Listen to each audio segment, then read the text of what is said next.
Je suis sur l'appellation Gaillac, qui est relativement vaste. Je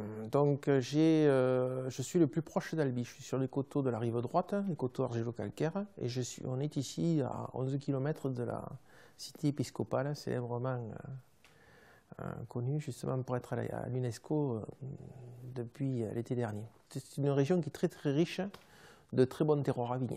Alors j'ouvre une bouteille de rouge de la cuvée Jument Blanche.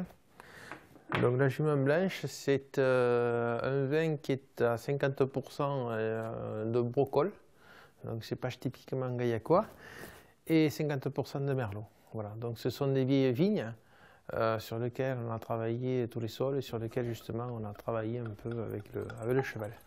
Je me suis aperçu que Laurent faisait beaucoup de vins naturels. Et la Jument Blanche, justement, fait partie de ce vin naturel dans son domaine. Il faut savoir qu'il laboure avec la Jument Blanche, il vendange avec la Jument Blanche en invitant tous ses amis autour de la Jument Blanche. Et ça, je trouve que ça me rappelle quelques années en arrière. Je ne suis pas vieux, mais enfin, j'ai bien aimé. Je me rappelle quand mes parents faisait des vendanges avec des amis, et Laurent a eu l'idée de renouveler, enfin de remettre au goût du jour, c'est-à-dire les vendanges avec une jument ou plusieurs juments des fois. Voilà. Alors les chevaux, c'est vrai, c'est une passion. J'ai toujours eu l'amour des chevaux depuis tout petit. Mais c'est vrai que c'était plus à l'époque pour y monter dessus. Je ne m'étais pas trop posé la question du cheval au travail. Malheureusement, je n'avais pas connu. Le cheval dans les vignes. Voilà. C'est vrai que l'élément déclencheur, ça a été une assez grosse catastrophe pour nous. Ça a été l'année 2003. Où on a vécu une sécheresse sans précédent. On s'est rendu compte aussi que les sols travaillaient, résistaient mieux, etc. Et donc depuis 2003, c'est vrai que j'ai complètement abandonné tout ce qui était désherbant. Je retravaille tous mes sols, systématiquement.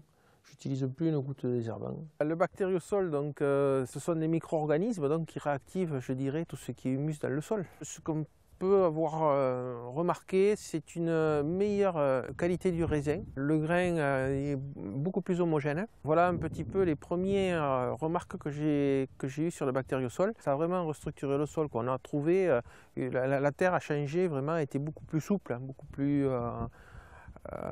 plus facile à travailler. Je pense que si on utilise dans la cave ce qu'il faut au bon moment, qu'on remette bien, qu'on travaille bien sur les lits, qu'on travaille bien sur tout un tas de choses, on peut faire des vins de très bonne qualité. Ce que je dis souvent à mes clients, vous pouvez en boire, il ne va pas vous faire mal, j'en suis le premier consommateur. Oui, bien sûr, on voit une différence et une évolution qualitative. C'est un peu paradoxal, je suis très heureux, c'est pas la chose, mais c'est peut-être pas ce qui me satisfait le plus, je dirais. Ce qui me satisfait le plus, c'est l'environnement total autour de la vigne. Aujourd'hui, je me rends compte qu'on a sur l'exploitation beaucoup plus de gibier qu'avant, on retrouve tout un tas de choses, il y a une multitude d'escargots, voilà, on voit quelque chose qui est vivant, contrairement à ce qui était, si on le ramène 20 ans auparavant, c'est vrai qu'à ce moment-là, il se détruisait quasiment tout.